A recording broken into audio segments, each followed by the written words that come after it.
Os indígenas, lá se fala inglês.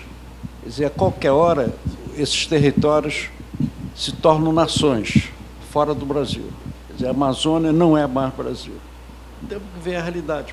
Entendeu? Você falou dos Estados Unidos e da Rússia. Os Estados Unidos teve progresso porque ele absorveu a maior parte dos cientistas da Alemanha. Por isso que conseguiu tudo graças aos cientistas da Alemanha, que era o país mais desenvolvido em tecnologia. Essa sua observação, eu passei pessoalmente isso, porque aquela empresa que eu fui diretor, a Nuclemon, que tratava das terras raras, etc., tal, ela começou na década de 30 como Orquima, por cientistas austríacos e alemães que vieram fugindo já do cheiro do nazismo na época. Essa Orquima era uma fábrica, Orquima como de química orgânica, e eles já conseguiam, na época, desenvolver tecnologias que só mesmo nos Estados Unidos tinha. O chefão deles chamava Paul Krumholtz. Ele era o presidente da Orquima e era professor de química de uma faculdade nova que tinha lá, chamada USP. E ele, com alguns outros do gabarito dele, contribuíram tremendamente para a USP, a Politécnica, ser o que se tornou. Em 49, eles vão mudar de ramo, vão trabalhar com terras raras. Tinha a parte da equipe deles em Buena, no alto estado do Rio, hoje é São Francisco de Itabapoana, que zirconita, de zircônio, himenita e rutilo com titânio, e a monazita que eles processavam, e eles eram de primeiro nível. O colega deles que veio para o Rio, eu não sei se conheceram, Fritz Feigl. Esse homem já foi, na época, cogitado várias vezes para prêmio Nobel. Quem é mais conhecido é a mulher dele, porque era construtora, era química também, a Regine Feigl, que construiu o edifício Avenida Central. Então realmente, a Alemanha, a Rússia também pegou gente da Alemanha. Pegou. Menos os Estados Unidos pegou mais, sim. Boa noite. Deixa eu chegar lá para o...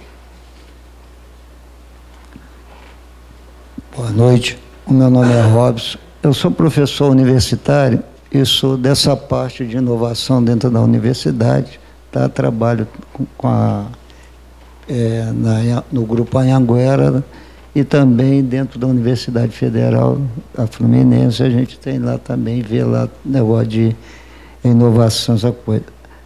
Professor, a pergunta é o seguinte, tudo que falaram aí com relação à inovação, tem um problema dentro da universidade.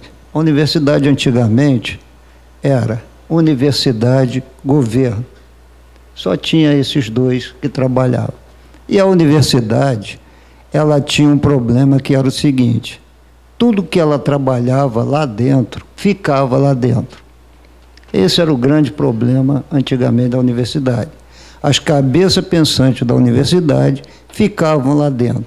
A gente fazia e ficava lá dentro. A gente não passava essa tecnologia para a parte de fora, ou seja, as pessoas, né, a parte civil, né, as empresas, tudo. Hoje não. Hoje essa tríade mudou. Tá? Hoje nós temos uma tríade onde a gente tem a universidade, o governo e as empresas, que são as maiores geradoras de emprego no país, né? Que pegam lá dentro da universidade, veem o que está sendo feito dentro da universidade, em inovação, e através do governo que vira parceiro, faz essa tríade, que a gente chama triplo X, né? Essa tríade, e e desenvolve essas coisas. O problema está exatamente aí. O problema está em quem quer ganhar mais, tá? Se a universidade quer ganhar mais, ou se o governo quer ganhar mais, ou se o empresário quer ganhar mais.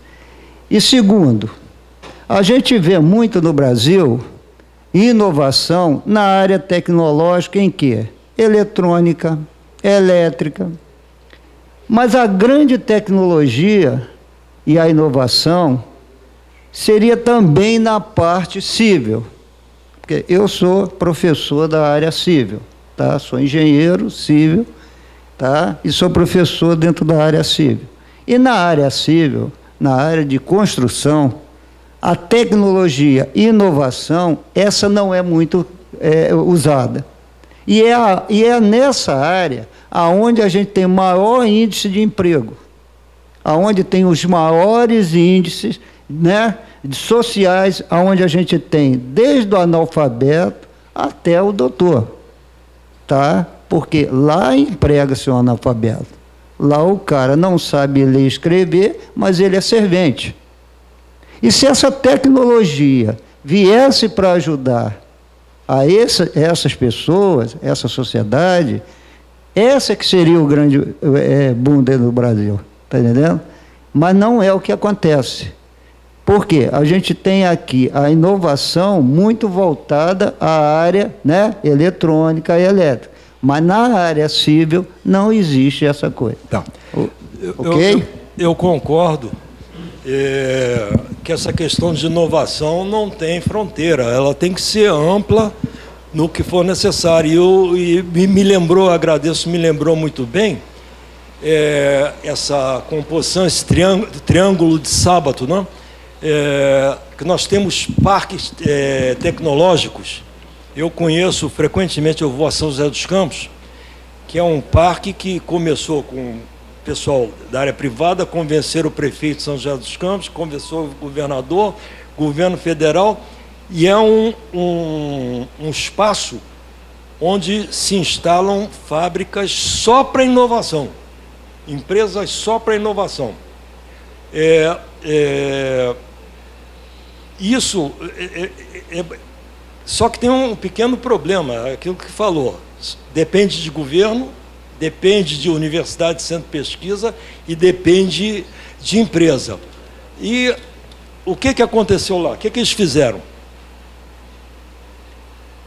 Eles precisariam, para aquelas fábricas, a quantidade imensa de fábricas que se instalariam ali, foi num crescendo, eles trouxeram trouxeram a universidade, eu não sei se Campinas de São Paulo, a faculdade da cidade de São Paulo, puseram filial ali, porque só o ITA não dava. Para chegar a 1.500, só para engenharia, 1.500 engenheiros ano, para poder atender aquele pessoal e atender a São José dos Campos, que tem bastante indústria, bastante atividade por lá, mas inovação não tem limite, não. Inovação é inovação, qualquer área, e na parte civil, evidentemente, que também. Vou ser bem rápido a minha colocação. Eu sou engenheiro de telecomunicações de Furnas, centrais elétricas, tenho 37 anos trabalhando lá, venho de uma família pobre, fiz um curso técnico para me projetar na engenharia e depois fui fazer MBA, pós-graduação e algumas coisas mais. A minha colocação eu venho estudando a parte de energias alternativas, tá? Que eu acho que é o que vai alavancar muita coisa a nível mundial, porque o petróleo ainda é mandatório em termos de energia. O homem depende hoje fortemente, os governos e as guerras que se vê aí, fortemente mandatório o posicionamento do petróleo, e eu acho que isso vai começar a mudar a partir do momento que novas tecnologias estão vindo aí, e estão vindo com muita força, só que eu vejo um impeditivo muito grande em termos de patentes. Nós esbarramos numa montanha que é a geração de patentes. um incentivo dentro das universidades, na tríade do governo, universidade, empresa. Parece que o Ministério da Ciência e Tecnologia agora está começando a acordar para isso e tentar mudar esse contexto e tentar alavancar isso. Mas eu vejo o INPI como uma parte dessa montanha. Como é que o senhor vê o posicionamento do INPI na tentativa de divulgação e melhoramento dessas questões de patentes? Patentear e incentivar e participar e estar junto da comunidade acadêmica, estar junto das empresas. Eu vou lhe dizer, a minha experiência nessa questão de patentes é pouca.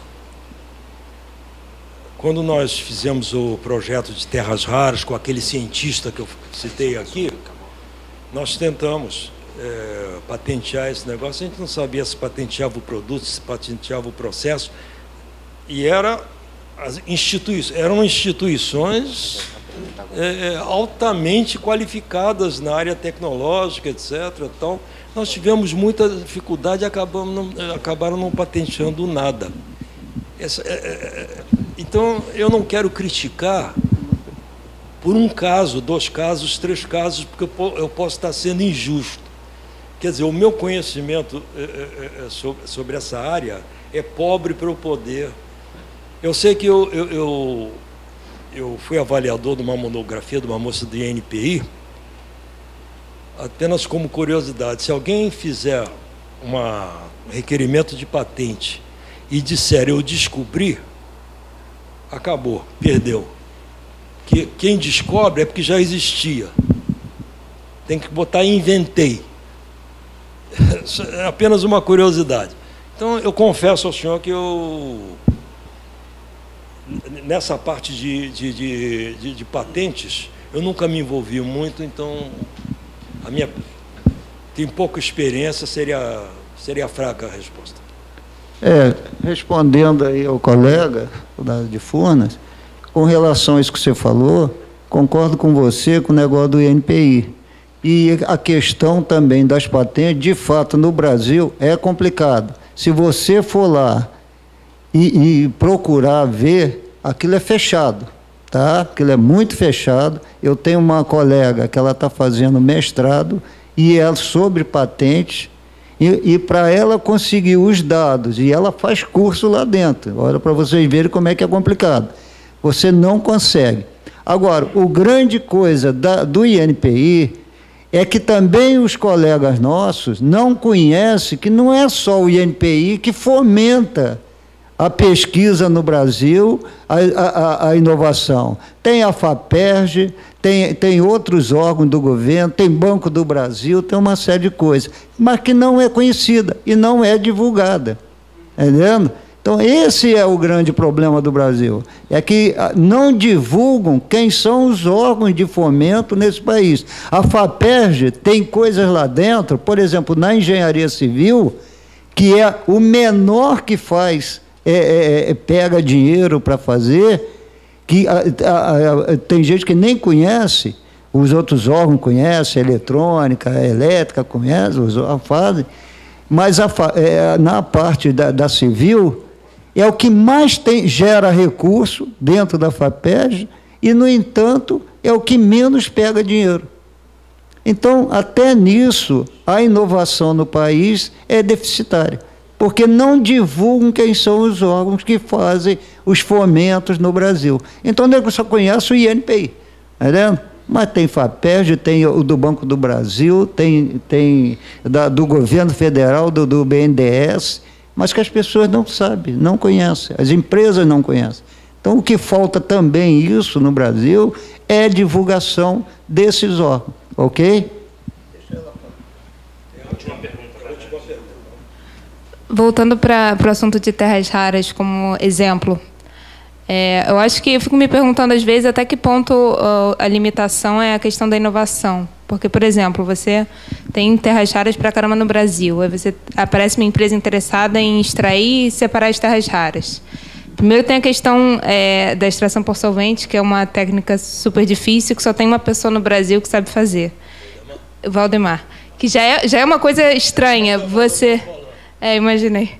Já é uma coisa estranha você ter uma pessoa só que conhece, essa pessoa não passou essa informação para ninguém a vida inteira dela, né? Mas, enfim, vamos supor que eu contratei o Valdemar e eu aprendi a fazer extração por solvente. Aí eu separei lá. Tudo bem, se eu passar a vida inteira tentando trabalhar isso, uma hora a empresa vai conseguir aprender a fazer aquilo, e independente do conhecimento era ser uma pessoa. Mas aí você separou lá o seu neodímio na pureza que você precisa, e aí você vai fazer o quê? Vai vender para o Japão fazer um superímã ou uma permanente. É interessante para a empresa fazer isso? Não sei. Então, vamos tentar desenvolver uma empresa que produza o imã aqui no Brasil. Não tem empresa nenhuma querendo fazer isso. E aí, fico pensando, a gente sabe fazer? Eu visitei a Universidade Federal de Santa Catarina uma vez, eles sabem fazer. Tem um grupo lá que sabe fazer o imã. Mas qual empresa quer investir numa indústria de imã no Brasil para competir com o Japão, que fornece para o mundo inteiro? Então, assim, também não tem interesse de investimento nisso. Não é só a questão da inovação em si. Não sei se o senhor concorda. Não, foi aquilo que eu falei do neodímio. A CBMM ela se limita a fazer o óxido e o ferro nióbio, porque ela não tem como desenvolver, porque ela não tem quem compre. Tem quem compra. Os outros já têm a tecnologia, ela vai desenvolver uma tecnologia que os outros já têm há muito tempo. Qual era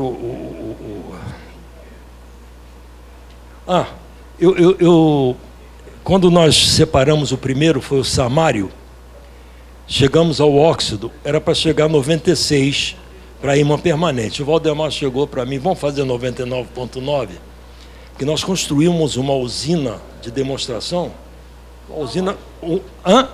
Buena, no norte do estado do Rio de Janeiro. Eu tenho vídeos, tenho fotografias, tenho tudo. Tenho vídeos disso. Está abandonado. Não, morreu. Existe, mas está abandonado. Então, o que eu ia dizer mesmo? Então, nós chegamos ali. E o Valdemar estava trabalhando e eu vi que a gente ia chegar lá. Então, já entramos em contato com o IPT para fazer o pó de samário cobalto, que é o salto seguinte. E o salto seguinte é partir do pó de samário cobalto para fazer o ímã permanente.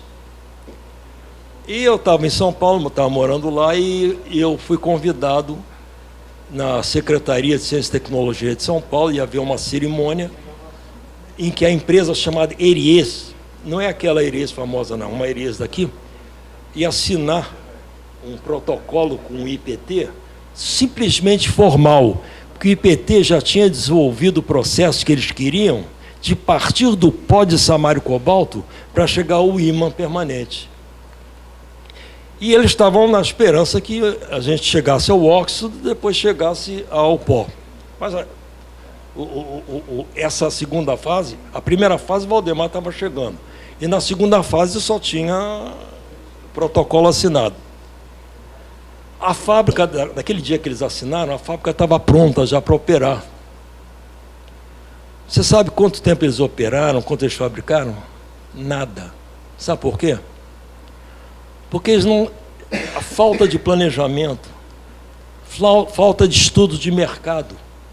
Quem no mundo fabrica o pó de samário cobalto não vende. Ele vai até o final. Então, eles desenvolveram um processo com o IPT, construíram uma fábrica e não conseguiram a matéria-prima para produzir. Não produziram 1 grama de produto, porque não conseguiram a matéria-prima. Quer dizer, desenvolver tecnologia, etc., é aquilo que eu falei, planejamento, prioridades, metas, estudo de mercado, isso tudo está envolvido. Aquilo do Sun Tzu, de 2.500 anos atrás que ele viveu, se você conhece a si próprio e conhece o inimigo, de 100 batalhas, você ganha 100. Se você conhece a si próprio, mas não conhece o inimigo, 50 lá e 50 cá. Se você não conhece nem a si próprio, nem o inimigo, você vai perder todas. Eu já falava isso há 2.500 anos atrás, e é isso mesmo que aconteceu em São Paulo. Tiveram o trabalho de desenvolver um processo com o IPT, mas não fizeram estudo de mercado. Agora, tem um detalhe. Se nós conhecemos o professor, e a sua palestra, de Quelate, e a sua palestra maravilhosa, eu vou deixar aqui, ó, Cidades Inteligentes, Inovação e Tecnologia, em nome de todos nós aqui. Muito obrigado. Tá? Muito obrigado. Parabéns. Muito obrigado. Professor, guardar no coração. Sobre já o segundo que eu fiz.